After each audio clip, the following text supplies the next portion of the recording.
The Media Research Center has released a report. They do these great reports where they actually go out and try and find out how much power the media has had.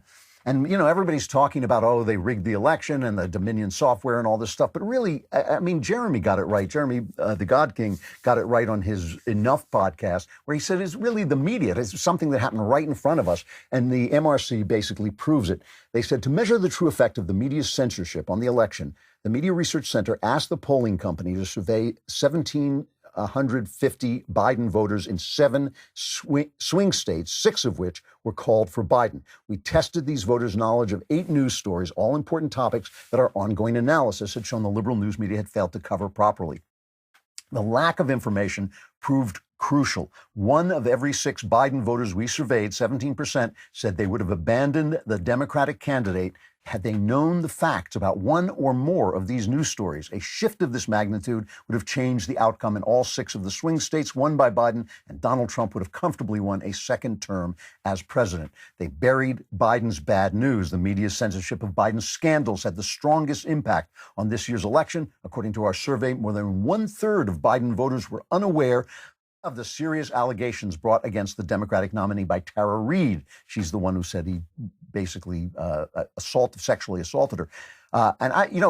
You wonder why I kept harping on that Tara Reid story. It was because it was such an obvious case of censorship, such an obvious double standard after the way they covered the charges against Brett Kavanaugh by a woman who couldn't prove that she had ever met him. And here was a woman who worked for Joe Biden, who had told friends what he'd done at the time. It was a completely far more reliable story.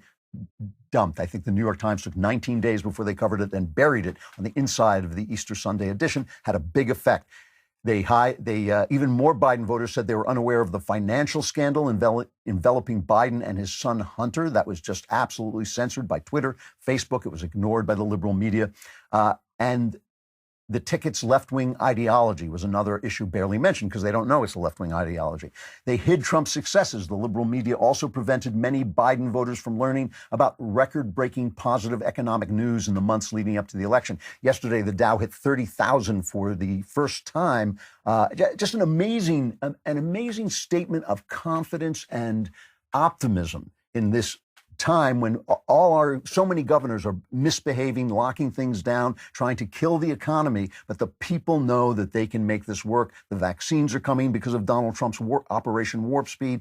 Good things are happening. They hid this stuff from the voters. A third of Biden's voters said they did not know about Operation Warp Speed and what the administration had done. Putting it all together, looking at all 8 of these issues together, our poll found that a total of 17% of Biden voters told us they would have changed their vote if they had been aware of 1 or more of these important stories. This would have moved every one of the swing states into Trump's column, some by a huge margin. It would have changed the election. That's what happened. Other things happened, of course. Other things happened. There were too many mail-in votes. There was too much malfeasance. The Democrats always cheat. I'm sure they cheated more, but that's what's happened. And so when you wonder, I'm literally getting letters going, why do you keep talking about the media? Because that's where the culture is that's where the battle is being fought. Now, listen, I got to tell you something. Some of you guys out there are going to need to have a strategy to deal with the next 4 years. Joe Biden is going to be president. Joe Biden is going to be president for the next 4 years, if he lives. I mean, that's another thing. And if he remains sentient, which those are actually big questions. But the Democrats are going to be in office in the White House for the next 4 years. They're going to bring in the guys from the Obama administration. Now, some of what they're going to be doing is going to change because Trump changed the game. He changed the game with China. He changed the game with the Middle East. I mean, they're not going to throw all those things away because things will blow up in their faces and they'll look like the idiots they are if they do. So they're not going to do all that stuff, but they're going to bring back the lead from behind, UN, all that stuff is coming back. You're going to need a strategy, a personal strategy to get through your life. This is one of the things when I talk to liberals, when I talk to leftists, and they tell me, oh, Trump is a Nazi, he's a Nazi, he's Hitler. I would always say to them, how's your life doing? Well, my life is fine. Things are going great. Things are good at work. Marriage is good. Everything's fine. And I'd say, well, is that really what life was like for people under the Nazis? I mean, obviously, we should all have a conscience for the world, but part of our conscience for the world should be informed by the life we are living. And we have an obligation to live that life. We have an obligation to the God who created us to live that life with joy and to live into the person that God made us to be. You know, one of the things that Martin Luther King Jr. said that I've always thought was absolutely ridiculous, and they're always quoted, they always quote this, injustice anywhere is a threat to justice everywhere.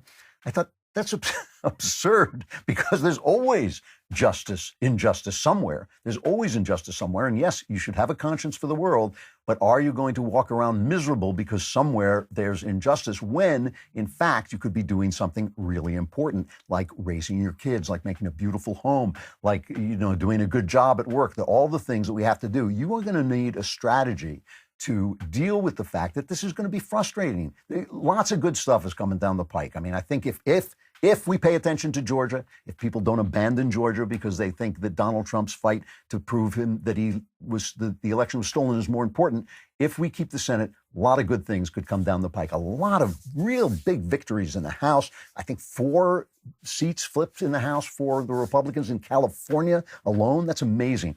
So you're going to need a strategy to pick your fights and live your life. Because here's the thing. What I just read you from the MRC about the media, that's a big success for them. That's a big win for them. That's where they really won. They didn't win on policy, right? Because people rejected their policy. That's the reason they lost so many House seats, is because people rejected leftist policy. They rejected Trump's personality, and they rejected the left's policy, which was very wise of them, right?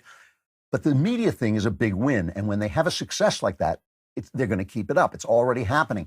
Facebook and Twitter are stepping up censorship, and the New York Times is cheering them on. YouTube suspended One America News Network, which is really for a week, because they said something about that there was a guaranteed cure for COVID or something like this. They basically made a statement which the YouTube, in their wisdom, decided was misinformation about the flu, because we know so much about this flu at YouTube that they really know who they should censor. But, they took Michael Knowles and Candace Owens had a video on where they basically said women are men, and that was taken down. Women aren't men aren't women. And that was taken down as hate speech, All through the country, K through 12 schools have started teaching racism. They're teaching anti-white racism, which they believe is the cure for anti-black racism, which of course it's not. It's just hatred.